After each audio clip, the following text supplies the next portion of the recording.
2024 లేదా 25లో డిగ్రీ లేదా బీటెక్ చదివారా? సాఫ్ట్‌వేర్ జాబ్ కోసం ఎదురు చూస్తున్నారా? అయితే కోడ్ జ్ఞాన్ 100 డేస్ కోర్సులో చేరండి, జాబ్ సాధించండి. నమస్తే, వెల్కమ్ టు సుమన్ టీవీ. నేను మీ యాంకర్ సిరి. సో మరి జూలై మాస ఫలాలు ఏ విధంగా ఉండబోతున్నాయి అండ్ అలాగే ఏ రాశుల వారు ఎలాంటి జాగ్రత్తలు తీసుకోవాలి, వీటి గురించి ఈరోజు ఇన్ డీటెయిల్గా మనతో షేర్ చేసుకోవడానికి వేదిక ఆస్ట్రాలజర్ ఉమా గారు ఉన్నారు. వారిని అడిగి తెలుసుకుందాం. నమస్కారం ఉమా గారు. నమస్తే అమ్మా. ద్వాదశ రాశుల వారికి ఏ విధంగా ఉంటాయి దాని గురించి మనం తెలుసుకోకన్నా ముందుగా ఈ నెల ఒక గ్రహ సంచారం ఏ విధంగా ఉండబోతుంది? తప్పకుండా అండి. ఈ జూలై మాసానికి సంబంధించి మనం గ్రహాల యొక్క ట్రాన్సిట్స్ ద్వారా గ్రహ సంచారము అనేటువంటిది జూలై మాసంలో ఎలా జరుగుతుందో చూస్తే కనుక శని గ్రహ సంచారము మీనరాశిలో మార్చి 30వ తారీఖు దగ్గర నుంచి శని మీనరాశిలోనే ఉన్నారు. మే 15వ తారీఖు దగ్గర నుంచి గురుగ్రహ సంచారము మిథున రాశిలో సంచారం జరుగుతోంది. మే 22వ తారీఖు దగ్గర నుంచి రాహు కేతుల యొక్క సంచారము, రాహు కుంభరాశిలోను కేతు సింహరాశిలోను సంచారం అనేటువంటిది జరుగుతోంది. అయితే ఈ జూలై మాసంలో ప్రత్యేకంగా మారేటువంటి గ్రహ సంచారములు జూలై 16వ తారీఖు వరకు కూడా మిథున రాశిలో సంచారం చేసేటువంటి రవిగ్రహ సంచారము 16 తర్వాత నుంచి కర్కాటక రాశిలోకి సంచారం జరుగుతోంది. ఈ యొక్క కర్కాటక సంక్రమణము అనేటువంటిది జరగబోతోంది. అయితే మేజర్గా ఈ యొక్క జూలై 27వ తారీఖు వరకు కూడా కుజగ్రహ సంచారము సింహరాశిలో ఉంటే 27వ తారీఖు అంటే నెలాఖరున కన్యా రాశిలోకి కుజగ్రహ సంచారం రాబోతోంది. అయితే మేజర్గా ఈ జూలై మాసం అంతా కూడా బుధగ్రహ సంచారము కర్కాటక రాశిలోనే సంచారం చేయడం కూడా జరుగుతుంది. దీంతో పాటుగా జూన్ 29వ తారీఖు అంటే ఈ మాసం చివరిలో వృషభ రాశిలోకి శుక్రగ్రహ సంచారం రాబోతోంది. ఆల్మోస్ట్ దరిదాపు జూలై 26వ తారీఖు వరకు కూడా వృషభ రాశిలోనే శుక్రుడు ఉంటారు. 26వ తారీఖు దాటిన తర్వాత మిథున రాశిలోకి శుక్రుడు వెళ్ళడం జరుగుతోంది. ఈ విధంగా ఈ జూలై మాసంలో ఈ చంద్రగ్రహ సంచారము అనేటువంటిది నడుస్తూనే ఉంటుంది. కాబట్టి ఈ విధంగా ఈ జూలై మాసంలో గ్రహ సంచారములు అనేటువంటివి నడుస్తున్నాయమ్మా. ఈ జూలై మాసంలో ఈ గ్రహ సంచారాలు అనేటువంటివి ఎలా ఉన్నాయో ప్రధానంగా మనం చూస్తే ప్రతి ఒక్కరూ బాగా గమనించండి. మే 15వ తారీఖు దగ్గర నుంచి గురువు యొక్క సంచారం అనేటువంటిది మిథున రాశిలో సంచారం చేయడం జరుగుతుందమ్మా. మీనరాశిలో శనిగ్రహ సంచారము మార్చి 30వ తారీఖు నుంచి జరగడం జరుగుతుంది సంచారము. మే 22వ తారీఖు దగ్గర నుంచి రాహు కేతుల యొక్క సంచారము, రాహు కుంభరాశిలో అయితే కేతువు సింహరాశిలో సంచారం చేయడం జరుగుతుంది. ప్రధానంగా ఈ మాసంలో జరిగేటువంటి సంచారములు మారేటువంటివి ఏమిటి అంటే రవిగ్రహ సంచారము జూలై 16వ తారీఖు దగ్గర నుంచి కర్కాటక రాశిలోకి రాబోతోంది. మిథునంలోంచి కర్కాటక రాశిలోకి ట్రాన్సిట్ జరగబోతోంది. అయితే జూలై 27వ తారీఖు వరకు కూడా సింహరాశిలో కుజగ్రహ సంచారము 27వ తారీఖు తర్వాత నెలాఖరున కన్యా రాశిలోకి వెళ్ళబోతోంది. అయితే మేజర్గా జూలై మాసం అంతా కూడా కర్కాటక రాశిలోనే బుధగ్రహ సంచారం నడవబోతోంది. అంటే జూలై 16వ తారీఖు తర్వాత రవి బుధ ఇద్దరూ కూడా కర్కాటక రాశిలో ఉంటారనమాట.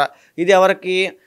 మిథున రాశి వాళ్ళకి బాగా లాభము మనం చెప్పుకుందామండి. అయితే మేజర్గా ఈ జూన్ 29వ తారీఖు దగ్గర నుంచి వృషభ రాశిలోకి శుక్రగ్రహ సంచారం రాబోతోంది.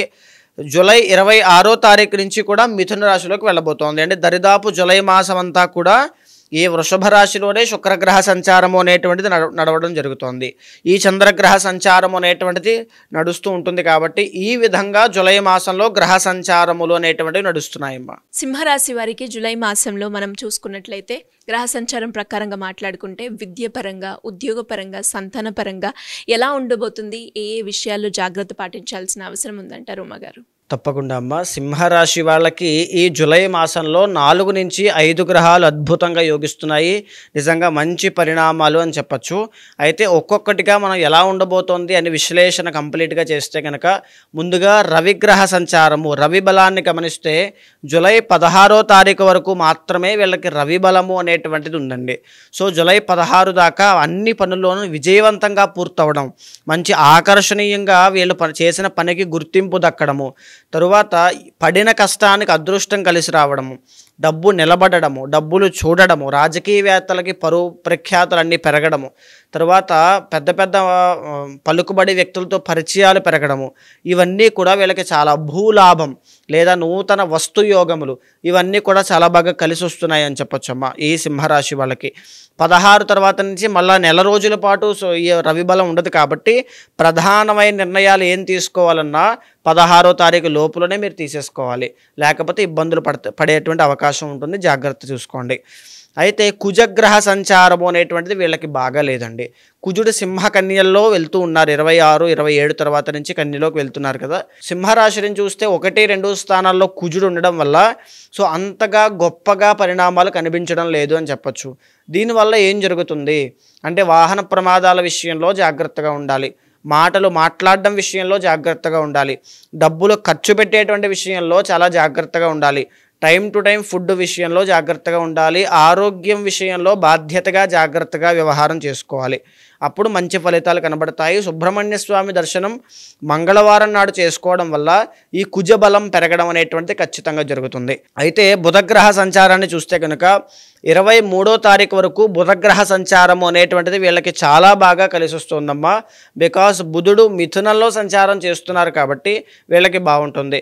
దీనివల్ల ఏంటి అంటే తెలివితేటలతో ప్రతి పనిని కూడా చాకచక్యంగా ముగించడము, వాటిని వాళ్ళంతటా వాళ్ళే దాన్ని సాల్వ్ చేసుకోవడము, పాత బంధువులని మిత్రులని విందు వినోద కార్యక్రమాల్లో పాల్గొనడము, ట్రావెలింగ్స్ అనేటువంటివి చేయడము, అంటే ఈ దూరూప ప్రయాణాలు, తీర్థయాత్రలు, క్షేత్రములు దర్శనం చేసేటువంటి యోగం కూడా వీళ్ళకి చాలా బాగా కలిసి వస్తుంది అని చెప్పచ్చండి.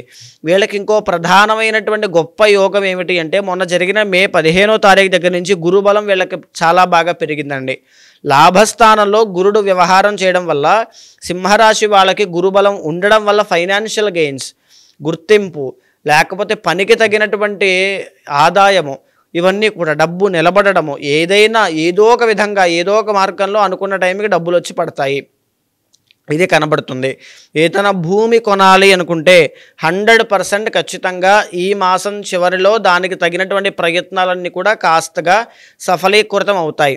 ఎందుకంటే నూతనంగా ఖచ్చితంగా కొంటారు. నాకు తెలిసి జూలై మాసం అయిన తర్వాత ఆగస్టులో ఏదైనా పెద్దగా కొనుగోలు చేసేటువంటి అవకాశాలు కనబడుతున్నాయి అని చెప్పచ్చు. అయితే శుక్రబలం కూడా చాలా బాగుంది కాబట్టి శుక్రుడు ఎప్పుడైతే బలాన్ని వహిస్తున్నాడో సుఖంగా కాస్త ప్రశాంతంగా ఉండేటువంటి యోగం కలుగుతుంది అని చెప్పచ్చు. 2 విధాలండి. తర్వాత శని నుంచి మళ్ళీ ఇబ్బందులు ఉంటాయి, అది కూడా చెప్తాను.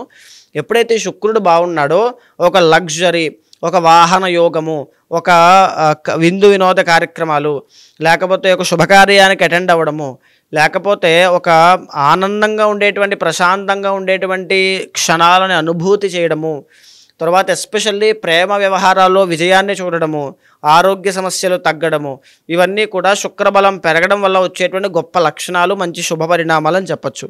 బాగుందండి శుక్రబలం, ఇబ్బంది ఏమీ లేదు. ప్రేమ వ్యవహారాలు కూడా మంచి విజయాన్ని, చక్కని వైవాహిక జీవితాన్ని చూస్తారని చెప్పచ్చు. అయితే శని అనేటువంటి ఆయన 8వ స్థానంలో అష్టమ శనిగా వ్యవహారం చేస్తున్నారు కాబట్టి వాహన ప్రమాదాల విషయంలోనూ, మానసిక ఒత్తిడి విషయంలోనూ, ఎస్పెషల్లీ రుణ బాధల విషయంలోనూ చాలా జాగ్రత్తగా ఉండాలని చెప్పచ్చు. వస్తూ ఉంటాయి, డబ్బులు వెళ్ళిపోతూ ఉంటాయి, వస్తూ ఉంటాయి, అది అప్పులు కట్టాల్సి వస్తుంది, వస్తూ ఉంటాయి, ఈఎంఐస్ కట్టాల్సి వస్తుంది. ఇలాంటి పరిస్థితిని ఎక్కువగా చూసే అవకాశాలు సింహరాశి వాళ్ళకే కనబడుతున్నాయి అని చెప్పొచ్చమ్మా. అయితే దీనికి తోడు రాహు బలము అనేటువంటిది లేదు. రాహు ఎక్కడున్నారు? 7వ స్థానంలో సంచారం చేస్తున్నారు. ఎప్పుడైనా సింహరాశి వాళ్ళు ఉమ్మడి వ్యాపారములు, పార్ట్నర్షిప్లో ఏ బిజినెస్లో చేయొద్దు, ఎలాంటి సెటిల్మెంట్లు పెట్టుకోవద్దు, చాలా ఇబ్బంది పడేటువంటి యోగం కనబడుతోంది. అదేవిధంగా లగ్నంలోనే కేతుగ్రహ సంచారము, కాసేపు ఒక ఆలోచన, కాసేపు ఇంకొక ఆలోచన, కాసేపు వేరే నిర్ణయం, కాసేపు ఇంకొక నిర్ణయం, ఇలాగా ఈ టెంపరీగా ఒక స్టేబుల్ లేనటువంటి ఆలోచన విధానానికి గురయ్యే అవకాశములు, తద్వారా వచ్చేటువంటి మానసిక ఒత్తిడి, అశాంతి, ఇవన్నీ కూడా చాలా ఎక్కువగా కనబడుతున్నాయి అని చెప్పొచ్చమ్మా. సో ఎప్పుడు బాగుంటుంది సింహరాశి వాళ్ళకి అంటే యాక్చువల్లీ ఈ మాసం బాగుంది, కొన్ని జాగ్రత్తలు ఖచ్చితంగా తీసుకోవాలి. మీ పర్సనల్ చార్ట్ ద్వారా మీరు ముందుకు వెళ్ళండి. ఎలాంటి ప్రధానమైన నిర్ణయాలు ఉంటే 16వ తారీఖు లోపులోనే ముగించేసుకోండి. ఏ రోజు బాగా కలిసి వస్తుందంటారు? వీళ్ళకి గురువారము చాలా బాగా కలిసి వచ్చేటువంటి అంశం అని చెప్పొచ్చమ్మా. లేత పసుపు రంగు, వైట్ కలర్ రెండూ కూడా బాగా కలిసి వచ్చేటువంటి రంగులు ఈ మాసంలో. అదేవిధంగా నెంబర్ 5 అనేటువంటిది 23వ తారీఖు దాకా చాలా బాగా కలిసి వచ్చేటువంటి సంఖ్య. నెంబర్ 6 అనేటువంటిది 23వ తారీఖు దాటిన తరువాత కలిసి వచ్చేటువంటి సంఖ్యగా మనం చెప్పుకోవచ్చు. మీరు అన్నట్టుగానే ఎవరికైనా కూడా వారి జాతక రీత్యా ఎదుర్కొంటున్న సమస్యలకి పరిష్కారం కోసం మిమ్మల్ని అప్రోచ్ అవ్వాలి అంటే ఎలా ఉంటుందో మాగారు? తప్పకుండా అమ్మ. ఇప్పుడు మనం మాట్లాడుకునేటువంటి అంశాలన్నీ కూడా గోచార రీత్యా జూలై మాసంలో వీళ్ళకి నడిచేటువంటి పరిస్థితులు. అయితే ఎవరైనా సరే పర్సనల్ చార్ట్ చూసుకుని మాత్రమే ప్రధానమైన నిర్ణయాలు తీసుకోండి. ఇక్కడ గోచారంలో బాగాలేదని ఇబ్బంది పడాల్సిన పని లేదు, బాగుందని సంబరం చేసుకోవాల్సిన పని లేదు. పర్సనల్ చార్ట్ అనేటువంటి చాలా యూనిక్గా ఉంటుంది. అది 60% మీ మీద ప్రభావితం అవుతుంది. కాబట్టి దాన్ని చూసుకుని ముందడుగు వేస్తూ ఒక్కొక్క సమస్యని అధిగమిస్తూ భగవత్ శక్తి కోసం ప్రయత్నం చేస్తూ ఈ రెమెడీస్ని తప్పకుండా ఫాలో అయితే అద్భుతమైన రిజల్ట్స్ చూస్తారు.